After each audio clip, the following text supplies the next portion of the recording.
अपनी शांत फिजा के लिए पहचाना जाने वाला भोपाल एक बार फिर से आतंकी स्लीपर सेल को लेकर चर्चाओं में है और एक बार फिर यहां अंतर्राष्ट्रीय आतंक का मॉड्यूल का कनेक्शन सामने आया है।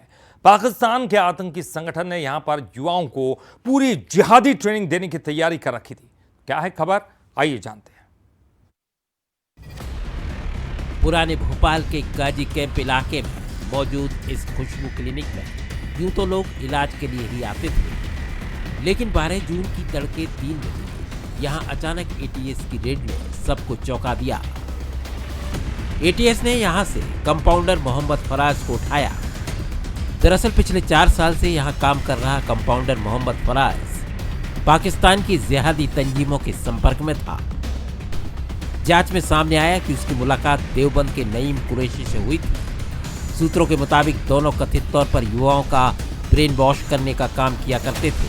बताया जा रहा है कि उन्हें ये जिम्मेदारी एक पाकिस्तान हैंडलर की ओर से दी गई थी और एक टास्क पूरा होने के बाद अगला टास्क सौंपा जाता था। भोपाल के काजी कैंप से मोहम्मद फराज की गिरफ्तारी होने के बाद देश भर से 4 गिरफ्तारियां हो चुकी हैं। एटीएस हर एक एंगल पर जांच कर रही है। एमपीएटीएस ने मोहम्मद फराज के बाद उत्तर प्रदेश से नईम कुरैशी, राजस्थान से शाकिर मेब और चौथे आरोपी हाजी अजहर को हरियाणा से गिरफ्तार किया है। जांच एजेंसियों का दावा है कि तीनों एक दूसरे के संपर्क में थे और कथित तौर पर युवाओं को जोड़ने, कट्टरपंथी विचारधारा फैलाने और आतंकी नेटवर्क बनाने का काम कर रहे थे। जांच में पाकिस्तान और अफगानिस्तान से जुड़े संपर्कों, सोशल मीडिया प्लेटफॉर्म के इस्तेमाल, संदिग्ध चैट, डिजिटल नेटवर्किंग और कथित फंडिंग एंगल से भी जांच की जा रही है। व्यवहार था अरे सही, एक नंबर, कुछ नहीं था ऐसा। अच्छा, जिस तरह के जो आरोप लग रहे हैं, एटीएस ने उसको गिरफ्तार किया है, क्या कहेंगे? अरे ऐसा कुछ नहीं है भाई, सालों से रह रहा हम बचपन से। अच्छा। हाँ, बताया जा रहा है क्लिनिक पे पीछे उधर भी काम करता था। क्लिनिक पे काम करता था बस। कैसा व्यवहार था? सही, एक नंबर। कौन कौन रहता था घर में? अब ये नहीं मालूम है, इसकी जानकारी नहीं है। ये पहला मौका नहीं है जब भोपाल में इस तरह से अंतर्राष्ट्रीय आतंकी मॉड्यूल का कनेक्शन सामने आया है। इससे पहले भी ऐसे मामले सामने आते रहे हैं। 2025 में दिल्ली स्पेशल सेल ने निशातपुरा से अदनान खान को गिरफ्तार किया। मई 2023 में हिज़्ब उत तहरीर यानी HUT से जुड़े 16 आतंकियों को गिरफ्तार किया गया। मार्च 2022 में अशवाग और करोन से JMB से जुड़े 4 संदिग्ध पकड़े गए। मार्च 2017 में ISIS के कथित स्लीपर सेल से जुड़े लोग पकड़े गए।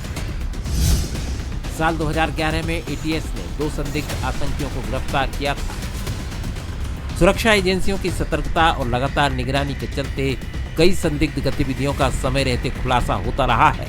मध्य प्रदेश सरकार ने एक बार फिर भोपाल को आतंक की पनाहगाह न बनने देने का संकल्प दोहराया है।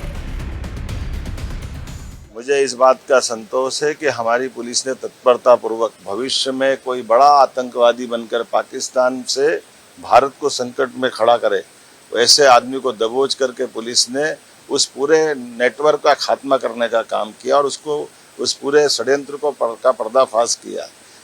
जिहादी मानसिकता का बहुत बड़ा साहित्य भी पकड़ाया है और ऐसे कहीं भी कोई किसी भी बिल में ऐसे सपेले घुसे होंगे, उनको पकड़ने में हमारी पुलिस सक्षम है।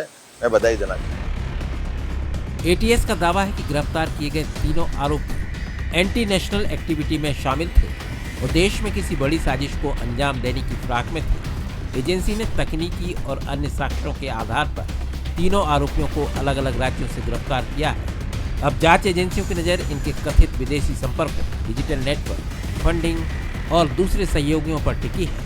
एटीएस को उम्मीद है कि रिमांड के दौरान पूछताछ में कई और अहम जानकारियां सामने आ सकती हैं और पूरे नेटवर्क को लेकर बड़े खुलासे हो सकते हैं।